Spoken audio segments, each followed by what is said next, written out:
Nah, membangun keluarga Kristen yang kuat.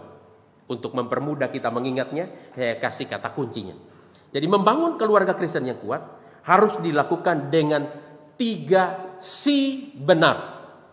3 si benar itu apa? Yang pertama apa? Pondasi yang benar. Yang kedua, relasi yang benar. Yang ketiga, motivasi yang benar.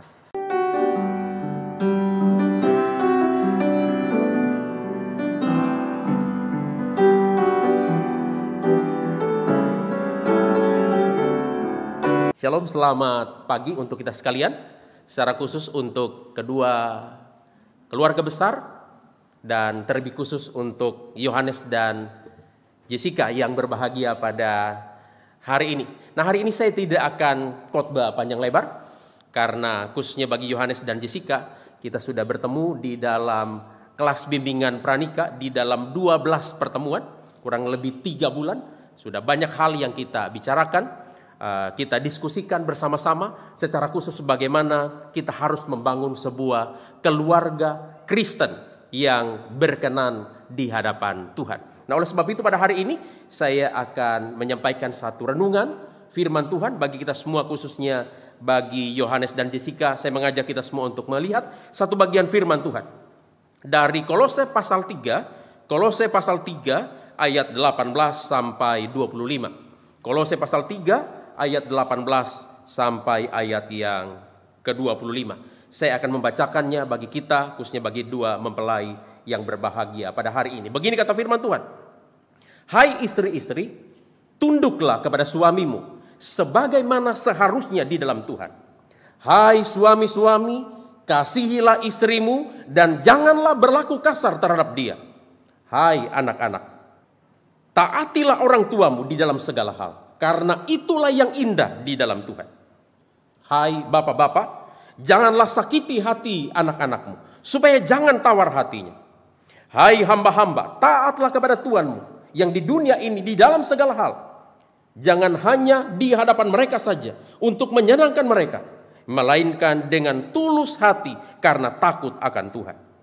Apapun juga yang kamu perbuat, perbuatlah dengan segenap hatimu, seperti untuk Tuhan, bukan untuk manusia. Kamu tahu bahwa dari Tuhanlah kamu akan menerima bagian yang ditentukan bagimu sebagai upah. Kristus adalah Tuhan dan kamu adalah hambanya. Barang siapa berbuat kesalahan, ia akan menanggung kesalahannya itu, karena Tuhan tidak memandang muka. Saudara-saudara yang dikasihi oleh Tuhan kita Yesus Kristus, tema utama atau tema besar dari surat Kolose berbicara tentang supremasi atau keutamaan Kristus di dalam segala sesuatu. Jadi kalau kita membaca surat Kolose, maka kita akan menemukan satu pesan yang kuat bahwa surat Kolose berbicara tentang supremasi atau keutamaan Kristus di atas segala sesuatu. Dan menariknya kalau kita membaca surat Kolose, keutamaan Kristus di dalam segala sesuatu itu bukan hanya berhubungan dengan hal-hal yang bersifat teologis, tetapi juga berhubungan dengan hal-hal yang bersifat praktis, bahkan berhubungan langsung dengan kehidupan sebuah keluarga. Sebagaimana tadi kita baca di dalam Kolose pasal 3 ayat 18 sampai ayatnya yang ke-25. Di dalam bagian ini Rasul Paulus berbicara mengenai bagaimana sebuah keluarga Kristen yang indah di dalam Tuhan. Di dalam bagian ini Rasul Paulus secara khusus berbicara tentang bagaimana kita harus membangun sebuah keluarga Kristen yang kuat di dalam Tuhan. Dan ini yang akan saya ajak kita sama-sama pikirkan pada hari ini. Khususnya bagi Yohanes dan Jessica, membangun keluarga Kristen yang kuat di dalam Tuhan.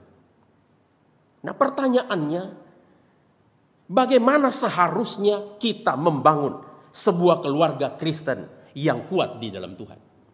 Bagaimana seharusnya kita membangun sebuah keluarga Kristen yang indah di dalam Tuhan? Secara singkat dan sederhana, firman Tuhan dari Kolose pasal 3 ayat 18 sampai 25 memberikan kita 3 jawaban atas pertanyaan yang penting ini.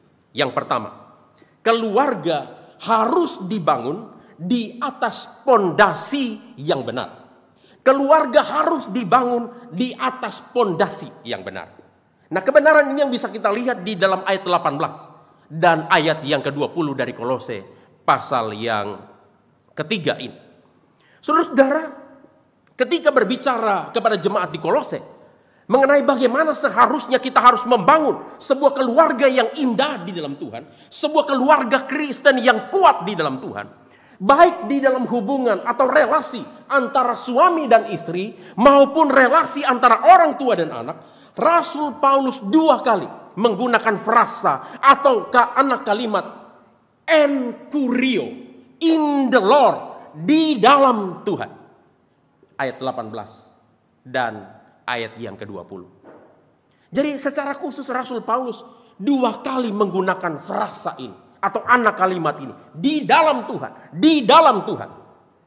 Saudara-saudara, frasa ini bukan saja menunjukkan sebuah identitas keluarga Kristen yang berbeda dengan keluarga yang non-Kristen.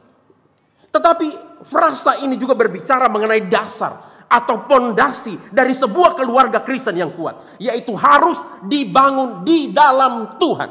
Enkurio, in the Lord. Itulah dasar atau fondasi dari sebuah keluarga Kristen yang kuat. Harus dibangun, harus didasarkan di dalam Tuhan, di dalam Kristus. Saudara-saudara, fondasi keluarga Kristen yang kuat tidak bisa dibangun hanya di atas hikmat dan pengalaman manusia. Fondasi keluarga Kristen yang kuat tidak bisa dibangun hanya di atas dasar kekayaan atau harta manusia semata. Fondasi keluarga Kristen yang kuat tidak dapat dibangun hanya di atas kekuasaan atau kedudukan semata. Fondasi keluarga Kristen yang kuat bahkan tidak bisa dibangun hanya di atas dasar cinta. Sekalipun cinta dibutuhkan di dalam pernikahan, tetapi cinta tidak cukup menjadi dasar dari pernikahan. Tetapi pernikahan Kristen harus dibangun di dalam Tuhan, di dalam Kristus. Fondasi yang benar dari keluarga Kristen yang kuat adalah di dalam Tuhan atau di dalam Kristus. Nah, oleh sebab itu hari ini Yohanes dan Jessica, di hari pertama di mana pernikahan kalian akan diberkati di rumah Tuhan di tempat ini yang kalian harus taruh di dalam pikiran, tancapkan dengan dalam di dalam hati kalian. Mulai dari hari pertama kalian memulai kehidupan rumah tangga, keluarga kalian di hari ini harus didasarkan, dibangun di atas pondasi yang benar, yaitu di dalam Kristus, di dalam Tuhan. Nah, pertanyaannya, apa artinya kita menjadikan Kristus sebagai pondasi yang benar di dalam sebuah keluarga Kristen atau di dalam keluarga kita?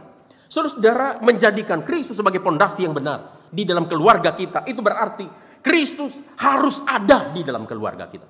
Suami harus berada di dalam Kristus. Istri harus berada di dalam Kristus.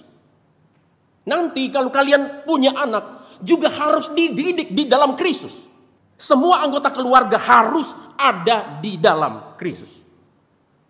Jadi kalau kita bicara menjadikan Kristus sebagai pondasi dari sebuah keluarga Kristen yang kuat, mau tidak mau, kita semua harus ada di dalam Kristus.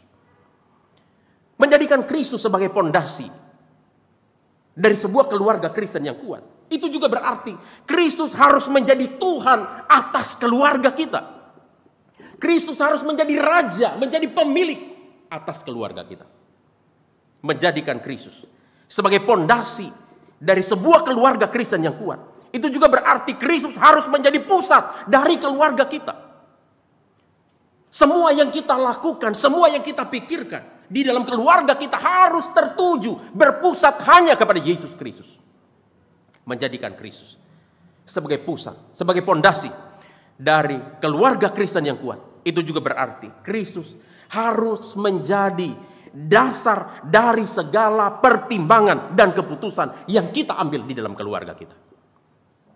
Jadi apapun yang kita pikirkan, kita lakukan, kita pertimbangkan, Kristus yang harus menjadi dasar pertimbangan kita. Mau punya anak, mau sekolahkan anak, mau nikahkan anak, mau cari tempat tinggal. Kristus yang harus menjadi dasar dari segala pertimbangan kita. Menjadikan Kristus sebagai pondasi dari sebuah keluarga Kristen yang kuat. Itu juga berarti Kristus harus menjadi segalanya, di atas segala-galanya bagi kita. Kristus harus menjadi yang terutama di dalam hidup kita. Seperti tema utama dari surat Kolose ini. Nah, oleh sebab itu, sekali lagi, bagi Yohanes dan Jessica, bangunlah pernikahan kalian di atas pondasi yang benar, yaitu di dalam Kristus. Ini satu hal yang sangat penting untuk kalian pikirkan, gumulkan, usahakan dengan terus bersandar kepada anugerah Allah di dalam Kristus. Tangga, menjalani sebuah kehidupan rumah tangga, itu bukanlah sesuatu yang mudah. Ada banyak kesulitan, ada banyak masalah, pergumulan yang mungkin kalian akan jalani, kalian akan hadapi.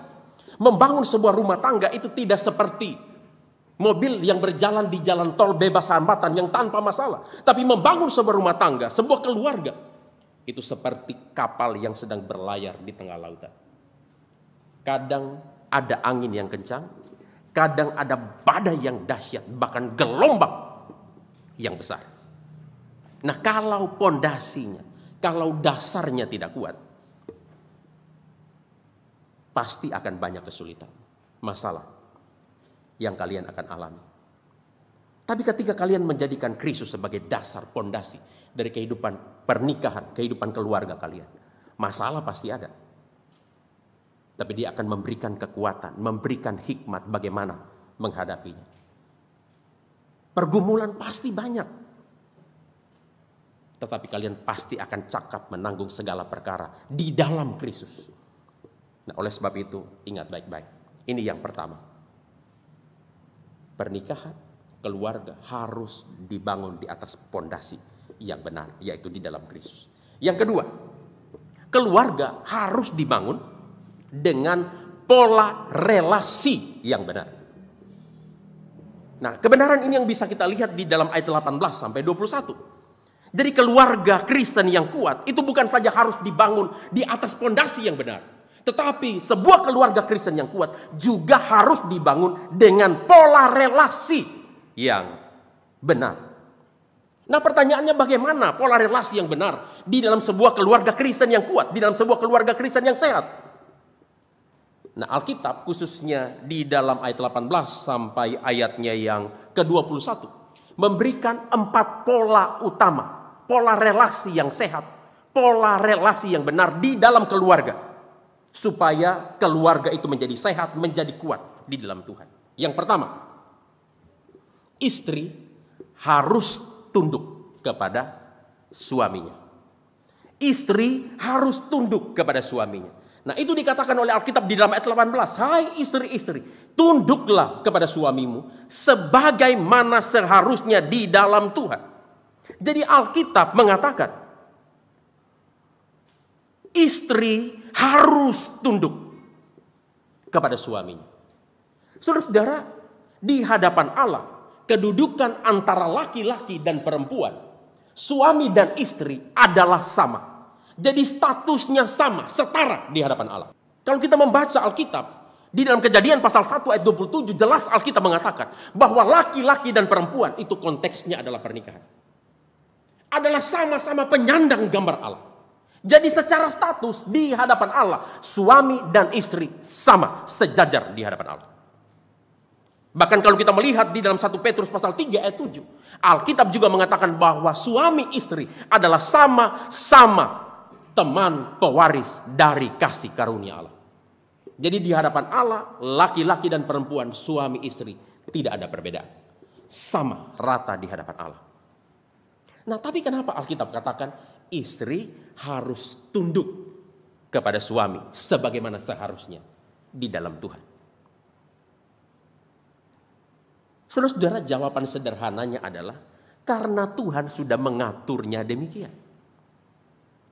Tadi di dalam bacaan bertanggapan yang kita baca di dalam Efesus pasal 5. Ayat 23 mengatakan bahwa Allah telah menetapkan suami menjadi kepala atas istrinya. Sebagaimana Kristus adalah kepala bagi gerejanya. Jadi demi keteraturan di dalam rumah tangga, di dalam keluarga, Allah telah menetapkan laki-laki, suami menjadi kepala atas istrinya. Sehingga istri harus tunduk kepada suaminya sebagaimana seharusnya di dalam Tuhan. Jadi ini bukan bicara soal laki-laki lebih tinggi daripada perempuan. Ini tidak berbicara bahwa suami lebih kuat daripada istrinya atau istri lebih lemah daripada suaminya. Ini bukan berbicara bahwa suami lebih superior dan istri adalah inferior. Bukan. Tetapi ini berbicara tentang ordo, tentang tatanan atau keteraturan di dalam keluarga. Jadi memang Allah sudah mengaturnya demikian supaya sebuah keluarga itu bisa berjalan dengan baik.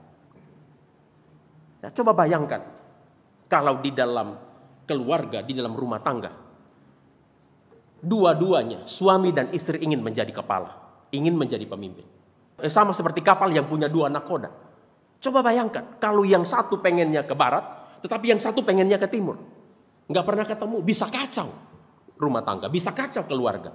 Nah, oleh sebab itu untuk keteraturan di dalam rumah tangga, di dalam keluarga, Tuhan sudah mengatur sedemikian indah, menetapkan suami sebagai kepala bagi istrinya. Dan istri harus tunduk kepada suaminya sebagaimana seharusnya di dalam Tuhan. Jadi para istri, nah khususnya Jessica, dengar baik-baik. Setinggi apapun status sosial kita, setinggi apapun pendidikan kita, setinggi apapun status ekonomi kita, setinggi apapun penghasilan kita sebagai istri, kita harus tetap belajar untuk tunduk kepada suami kita. Terus belajar untuk menghormati Yohanes sebagai suami. Karena Yohanes dipanggil oleh Allah, ditetapkan oleh Allah untuk menjadi kepala atas keluarga kalian. Nah, dan ini juga yang Yohanes harus sadari dan jalankan dengan baik di dalam kehidupan rumah tangga. Yohanes harus menyadari bahwa Yohanes adalah kepala atas keluarga kalian. Saya sudah katakan di dalam kelas bimbingan pranikah, tiga fungsi utama dari seorang suami sebagai kepala. Yang pertama, dia adalah leader, pemimpin bagi keluarganya. Yang kedua, dia adalah provider, penyedia, pencari nafkah bagi istri, bagi anak-anak. Dan ketiga, dia adalah protektor, pelindung, penjaga bagi istrinya, bagi anaknya, bagi keluarganya. Nah, Yohanes harus sadari ini, jalankan dengan baik. Tentunya dengan terus bersandar kepada anugerah. Dan Jessica juga harus tahu itu. Yohanes adalah kepala. Oleh sebab itu Jessica harus terus belajar untuk menghormati Yohanes sebagai suamimu, tunduk kepada Yohanes sebagai suami. Nah, Yohanes, saya pengen dengar nih. Boleh dikasih tahu Jessica. Jessica, tunduklah kepada suamimu sebagaimana seharusnya di dalam Tuhan. Kasih tahu. Ayo. Boleh dinyalain ya. Jessica, tunduklah kepada suamimu sebagaimana seharusnya di dalam Tuhan. Jessica siap? Siap nggak? Nah, jangan hanya siap, harus benar-benar siap. Sekali lagi harus bersandar kepada kekuatan Tuhan, kepada anugerah Tuhan. Kenapa? Karena ketundukan seorang istri kepada suami itu tidak bisa berdasarkan kondisi atau situasi, tetapi harus berdasarkan konsistensi terus-menerus. Kenapa? Karena kata tunduklah yang digunakan di dalam ayat 18 ini, itu adalah kata perintah aktif di dalam bentuk waktu sekarang. Artinya ketundukan seorang istri kepada suami itu bukan karena kondisi tertentu, situasi tertentu, tetapi harus konsisten terus-menerus di dalam segala keadaan. Nah, oleh sebab itu jangan seperti kata peribahasa yang terkenal itu. Ada uang, abangku sayang. Tak ada uang, abangku tendang. Ada uang, suami disayang. Tidak ada uang, suami dibuang. Tidak boleh. Apapun keadaannya. Jadi Yohanes mau sehat atau sakit, kaya atau miskin, lagi ada pekerjaan atau tidak ada pekerjaan, apapun kondisinya, Jessica sebagai istri harus tetap belajar menghormati Yohanes sebagai suamimu. Tunduk kepada Yohanes sebagai suami. Jadi itu yang pertama, pola relasi yang pertama, istri tunduk kepada suami. Pola relasi yang kedua, suami harus mengasihi istrinya. Nah, itu dikatakan Alkitab di dalam ayat 19. Hai suami-suami, kasihilah istrimu. Nah, suami harus merespon ketundukan istrinya dengan kasih. Dan kasih adalah dasar kepemimpinan suami terhadap istrinya. Jadi suami tidak boleh memimpin istrinya dengan sewenang-wenang. Suami tidak boleh memimpin istrinya dengan otoriter. Suami tidak boleh memimpin istrinya, apalagi ini jangan sampai terjadi dengan kasar, dengan ringan tangan. Itu tidak boleh. Tetapi suami harus memimpin istrinya dengan kasih. Suami harus mengasihi istrinya. Yohanes harus mengasihi Jessica sebagai istri. Nah, pertanyaannya bagaimana seorang suami harus mengasihi istrinya? Tadi di dalam Efesus pasal 5 ayat 25 Alkitab juga sudah mengatakan, hai suami-suami, kasihilah istrimu sebagaimana Kristus telah mengasihi jemaat dan menyerahkan dirinya baginya. Artinya suami harus mengasihi istrinya dengan tanpa syarat dan rela menyerahkan diri, bahkan mengorbankan diri bagi istri. Suami, Yohanes, engkau harus mengasihi Jessica istrimu seperti Kristus mengasihi jemaatnya, mengasihi gerejanya. Bagaimana Kristus mengasihi kita, mengasihi gerejanya? Kristus mengasihi kita tanpa syarat apapun. Bahkan Alkitab mengatakan Kristus mati bagi kita ketika kita masih berdosa. Kristus menyerahkan dirinya, menyerahkan nyawanya, menggantikan kita mati di atas kayu salib. Nah, seperti inilah Yohanes harus mengasihi Jessica. Seperti Kristus mengasihi jemaatnya, mengasihi gerejanya. Harus mengasihi dengan kerelaan, tanpa pamrih, bahkan bersedia mengorbankan diri bagi Jessica, bagi istri. Nah, sekarang giliran Jessica jadi satu-satu. Tadi Yohanes kan, sekarang Jessica kasih tahu Yohanes. Yohanes, kasihilah istrimu seperti Kristus mengasihi jemaatnya. Yang kencang sekali lagi. Pandang dong, ditatap wajahnya. Ayo. Yohanes, kasihilah istrimu seperti Kristus mengasihi jemaatnya. Nah, Yohanes siap nggak? Siap? Harus siap ya. Nah, dan itu juga yang harus Yohanes pahami. Mengasihi istri itu juga tanpa kondisi. Tetapi harus konsisten terus-menerus. Karena kata perintah kasihilah di dalam ayat 19 itu juga sama. Digunakan di dalam bentuk waktu sekarang dan terus-menerus. Jadi Yohanes harus mengasihi Jessica sebagai istrimu. Di dalam kondisi apapun juga. Sehat atau sakit, tetap kasihi Jessica sebagai istrimu. Kaya atau miskin, susah atau senang, tetap kasihi dia. Nyenengin atau nyebelin, tetap kasihi dia sebagai istrimu. Sekarang masih kencang ya. Ya mungkin nggak tahu 10-20 tahun lagi mungkin sudah mulai keribut dikit-dikit. Tetap kasihi Jessica istrimu. Nah, sekarang masih langsing.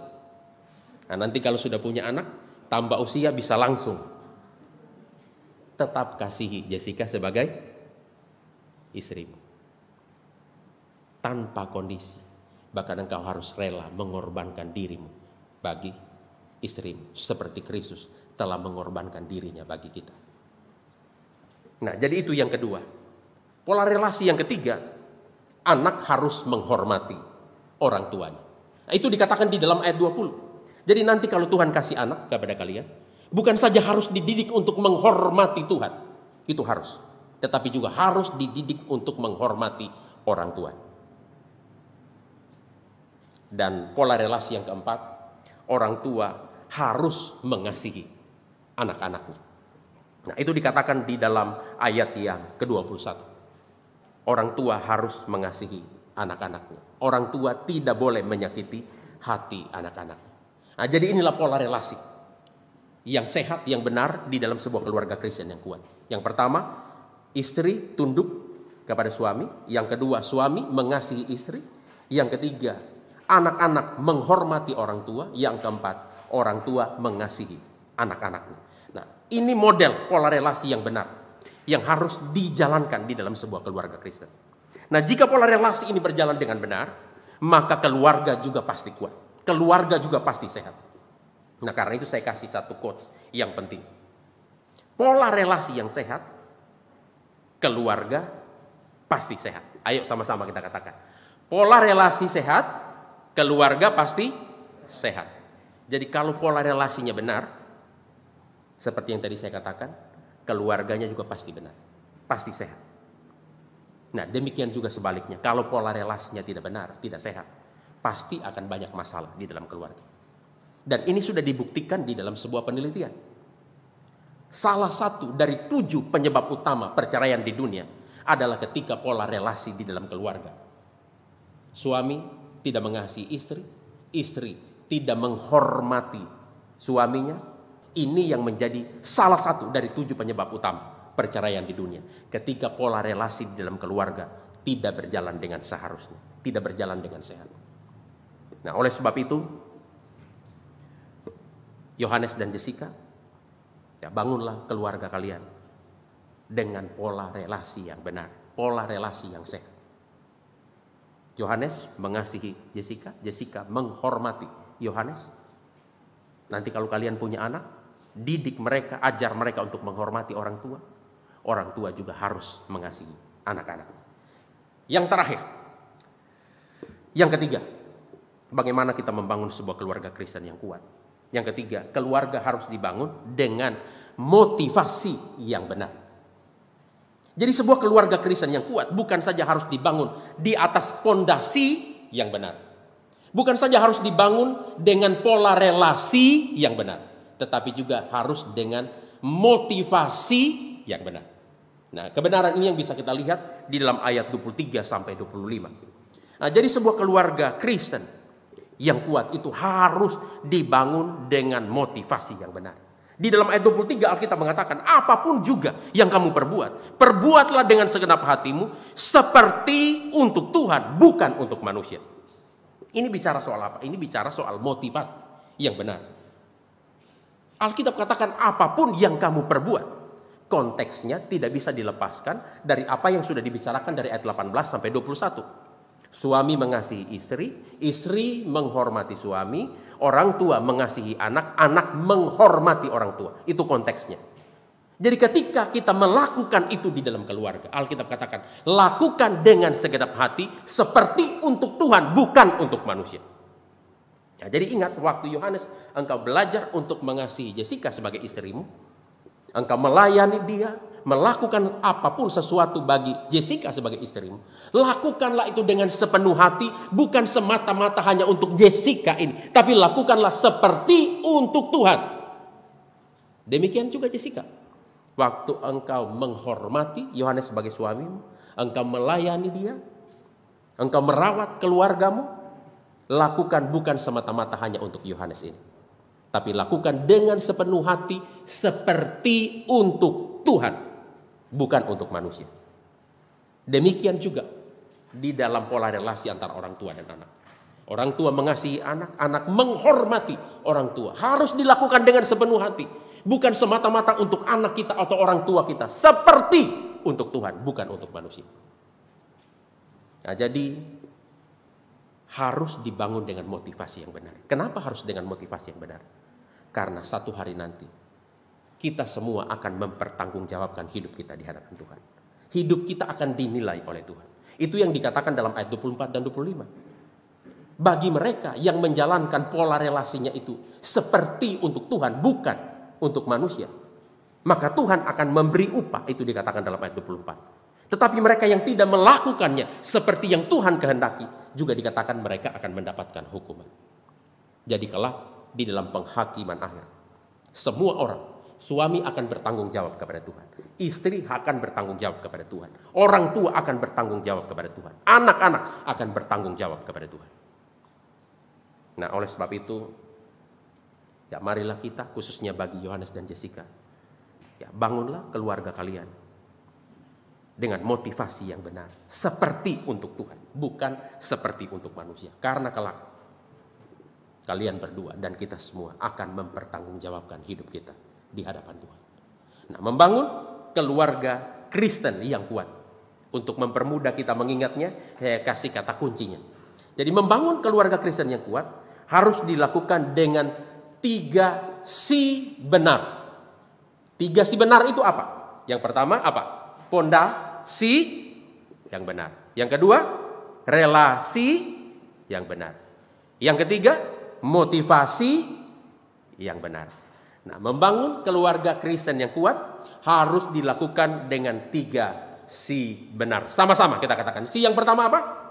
Pondasi yang benar. Yang kedua, relasi yang benar. Yang ketiga, motivasi yang benar. Momen tahu, kita berdoa.